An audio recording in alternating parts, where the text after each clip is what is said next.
नमस्कार दोस्तों।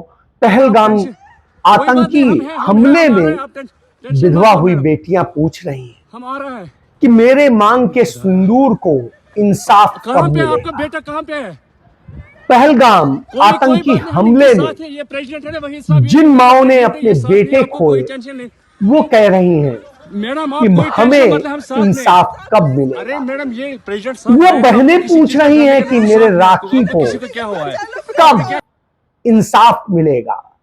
और देश पूछ रहा है कि कब इस देश के लोगों को इंसाफ मिलेगा और यह इंसाफ की लड़ाई कब तक जारी रहेगी। ये वीडियो श्रीमती सोनिया गांधी पूछती हैं जब राजीव गांधी की कब सोनिया गांधी के साथ मुझको इंसाफ वीडियो मिलेगा, में सोनिया गांधी कब भारतीय साड़ी मेरे पति नजर के आ रही हैं। हत्यारों राजीव को और सोनिया एक दूसरे को वरमाला वह पहनाते हैं। सबक इस आएगा दौरान कि इंदिरा वो गांधी भी उनके साथ दूसरे नजर को आती बेवा हैं। न करे, दूसरे का बेटा न राजीव छीने, और सोनिया दूसरे के साथ अपने ऐसा अपने न, हस्ताक्षर करते हैं। किसी के साथ भेदभाव ना हो। इसके बाद जी हाँ, वो एक और केक काटते हैं। आज प्रकृति भी पूछ रही है वीडियो कि में आखिर इंसाफ शादी कब में आए मिलेगा। मेहमानों को भी कैद किया गया। भारत माता को इंसाफ कैसा कब लगा मिलेगा, ये वीडियो? क्योंकि भारत माता ने अपने तमाम लाल खोए हैं और उनमें सबसे लाडला राजीव गांधी भी खोया है। जी हां, 21 मई 1991 को अंधेरी रात में अचानक आंधी चलती है, अचानक तूफान आता है और बिल्कुल खूनी आंधी चलती है, बारिश भी होती है और उस दौरान एक भारत मां का लाल इस दुनिया से चला जाता है, असमय चला जाता है, उसे मार दिया जाता है, उसके चिथड़े चिथड़े हो जाते हैं। आज जब मैं आपसे बात कर रहा हूं तो मेरे पीछे आप देखिए, वैसे ही हवाएं चल रही हैं, वैसे ही आंधी चल रही है, वैसे ही बिजली कड़क रही है और वैसे ही बारिश हो रही है। इस गर्मी के मौसम में यह बेमौसमी क्यों है? क्योंकि भारत मां ने अपना लाल खोया, प्रकृति ने अपना लाल खोया, वह लाल जो इंसाफ दिलाने निकला था, जो इस देश को यह बता रहा था कि नहीं, यह देश किसी एक का नहीं, सबका है। वो किसी एक कौम का नहीं, एक जात का नहीं, एक धर्म का नहीं, एक लिंग का नहीं, एक क्षेत्र का नहीं, ये सबका देश है। यहां अमन चैन से रहना होगा। वो अमन चैन स्थापित करने के लिए, देश को बचाने के लिए, देश की एकता अखंडता को बचाने के लिए शहीद हो जाता है। उसकी मां भी शहीद हुई थी, वह भी शहीद हो गया, आज भी इंसाफ मांग रहा है। क्यों उसकी बेवा सोनिया गांधी को, जो इस देश के लिए समर्पित हुई, उसे आप लांछित करते हैं, उसे अपमानित करते हैं। उसके बेटे जो छोटा था, बेटे और बेटी को क्यों परेशान करते हैं, उन्हें क्यों अपमानित करते हैं, क्यों उनको झूठा लांछित करते हैं। आज वह पूछ रहा है, आज पूछ रहा है कि हमने तो अपने घर परिवार खानदान सबकी जितनी संपत्तियां थी इस देश को दे दी और आप हमारे बच्चों पे चिंदी चोरी का आरोप लगाते हो, आप हमारे बच्चों पर इस तरह हमला करते हो, उनको आप मीर जाफर बताते हो, जिन्होंने गद्दारी की उनको तुम सम्मान देते हो और जो इस देश के साथ वफा कर रहे हैं, अपना सब कुछ दे रहे हैं, उनको आप गाली देते हो। आज वह पूछ रहे हैं, तो वो राजीव गांधी लगातार पूछ रहे हैं कि मेरे देश को इंसाफ कब मिलेगा, मेरे देश की बेटियों को इंसाफ कब मिलेगा, मेरे देश के लालों को इंसाफ कब मिलेगा। जी हां, वही राजीव गांधी जो पंडित जवाहरलाल नेहरू के नाती थे, श्रीमती इंदिरा गांधी के बेटे थे, उन पंडित जवाहरलाल नेहरू के जिन्होंने भारत बनाया, भारत देश बनाया, संविधान बनाया और इस देश को सब हक दिए, संस्थाएं बनाई, पीएसयूज बनाए, सबको रोजगार दिया, सबको आगे बढ़ाने का मौका दिया।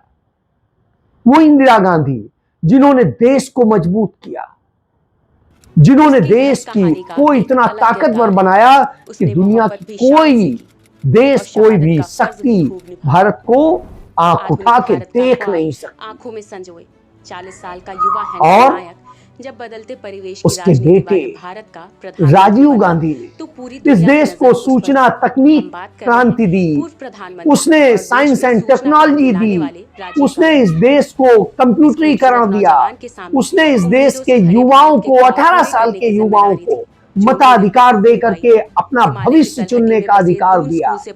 उसने इस देश के महिलाओं को अधिकार दिया। मैकेनिकल इंजीनियरिंग, उसने इस देश के दलितों, पिछड़ों, आदिवासियों, अल्पसंख्यकों को अधिकार दिया।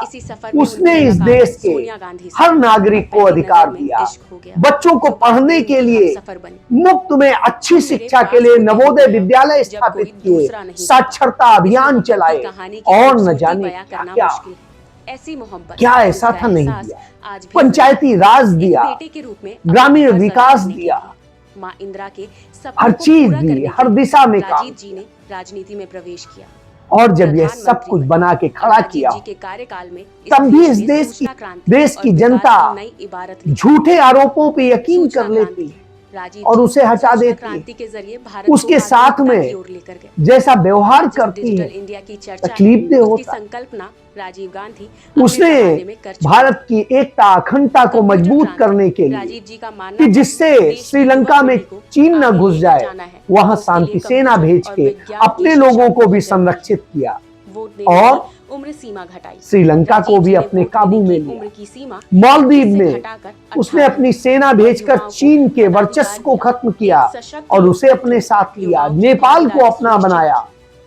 भूटान जवाहर नवोदय को अपना बनाया। मौजूदा समय मालदीव के अलावा 5 से 51 नवोदय जिस तरह मम्यार को, वर्मा को अपना 1.8 बनाया से अधिक छात्र पढ़ाई और कर इधर रहे हैं। पाकिस्तान गांव के को भी बच्चों उसकी औकात उत्कृष्ट बताई। शिक्षा मिले, इस सोच के साथ राजीव गांधी ने चाहे जवाहर वो नवोदय विद्यालयों अमेरिका की गया हो स्थापना या की। ये रसिया, आवासीय विद्यालय होते हैं, सब उसके जहां साथ छठी से डट के लेकर खड़े थे। 12वीं तक की वह शिक्षा राजीव फ्री है। गांधी पंचायती जिसने राज, भारत को इतना गांव को मजबूत सशक्त बनाया, बनाने एक और आधुनिक लोकतंत्र भारत में बनाया। जन जन की उसको भागीदारी क्या मिला? सुनिश्चित करने के लिए इस आधुनिकता पंचायतों के को बाद अधिकार में दिए गए।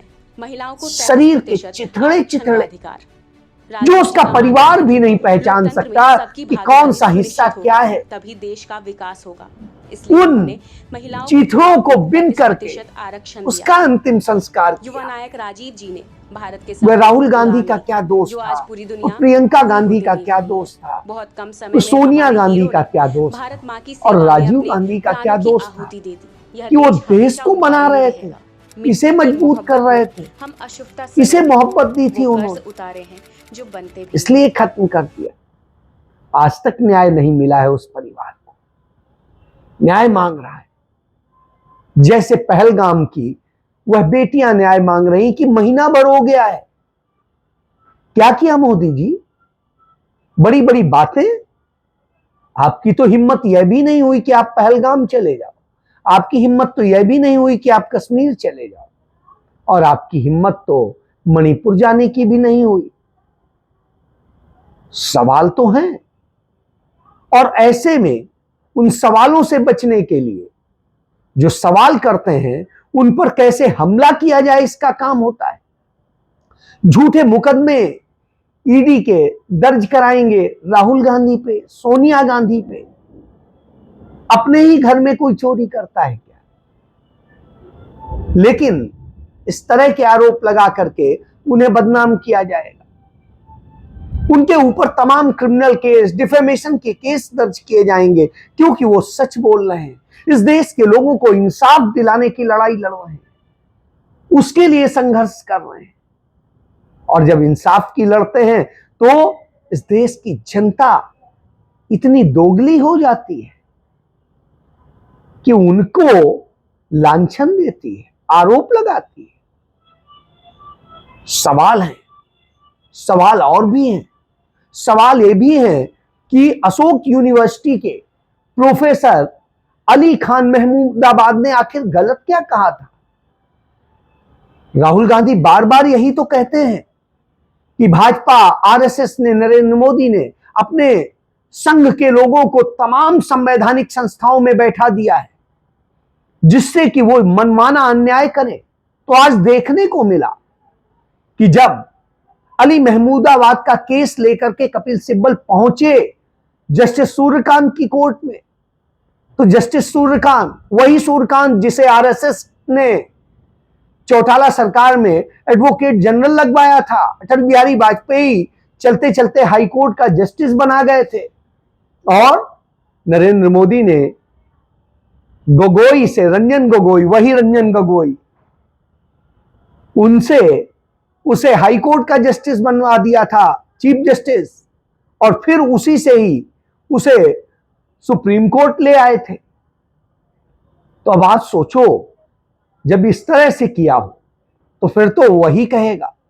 तो वो एक छोटे से 400 शब्दों के उस पूरी पोस्ट पर फैसला नहीं सुना पाता है, न्याय नहीं कर पाता है, बहाने करता है, तमाम नसीहतें देता है और अपना ही काम नहीं करता है, न्याय की हत्या करता है। न्याय की उम्मीद तो बहुत की भी नहीं जा सकती, लेकिन दिख रहा है कि वह न्याय के इर्द गिर्द भी नजर नहीं आया। उसने, जिसने सचमुच अपमान किया उस भारतीय जनता पार्टी के मंत्री को, वो अरेस्ट स्टे सीधे सीधे दे देता है, लेकिन अली खान को वो सशर्त अंतरिम जमानत देता है, और उस 400 वर्ड के पोस्ट को जांचने के लिए 3 आईपीएस अफसरों के एसआईटी बनाने की बात करता है। कल्पना कीजिए कितनी बेहूदगी की स्थिति है। इस हालत में हो सुप्रीम कोर्ट, तो आप किससे उम्मीद करेंगे? क्योंकि वहां संघी बैठ गए, और संघियों का यही तो चरित्र है। तो वह दिखाई दे रहा है, संघी ही तो बैठा दिए गए, जिस कारण आज सेना का अपमान करा रहा है नरेंद्र मोदी, झूठे बयान दिलवा करके, जिसका नतीजा यह होता है कि एसजीपीसी यानी शिरोमणि गुरुद्वारा प्रबंधक कमेटी खुद उसका विरोध करती है कि झूठ बोल रहा है वह सेना का अफसर जिससे नरेंद्र मोदी ने यह बयान दिलवाया।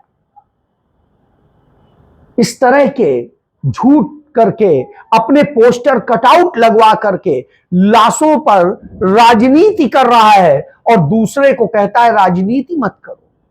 दूसरा तो सिर्फ सवाल पूछता है, राजनीति करना, लाशों पर वोट मांगना, यही तो नरेंद्र मोदी ने किया है इतने सालों में, और वही अब हो रहा है। तो न्याय कैसे मिलेगा? पाकिस्तान खुशियां मना रहा है, जीत की खुशियां। वो अपने सेनाध्यक्ष को प्रमोट करके फील्ड मार्शल बना देता है, और उस जगह पहुंचा देता है जो उनके यहां अब तक दूसरा सर्वोच्च पद है। भारत में क्या हो रहा है? भारत में ना तो एक भी आतंकी पकड़ा जा रहा है, ना ही एक भी शहीद को न्याय मिल रहा है, न उन मारे गए लोगों को, परिवारों को न्याय मिल रहा है, न सरहद पर रहने वालों को न्याय मिल रहा है, न कश्मीर को न्याय मिल रहा है। तो यह अन्याय ही क्या इस सरकार का वास्तविक रूप है? वक्त एक्ट ला करके जिस तरह से अल्पसंख्यकों, मुसलमानों के हक छीनने का काम किया गया, उसको लेके जब सुप्रीम कोर्ट में बात आती है, तब केंद्र सरकार यानी नरेंद्र मोदी की तरफ से कहा जाता है कि वक्फ इस्लाम का अंग है, लेकिन इस्लाम नहीं है। जो अंग है वो इस्लाम नहीं होगा तो और क्या होगा? मेरे शरीर का हाथ एक अंग है, तो क्या ये शरीर नहीं है? तो शरीर अंगों से ही तो बनता है।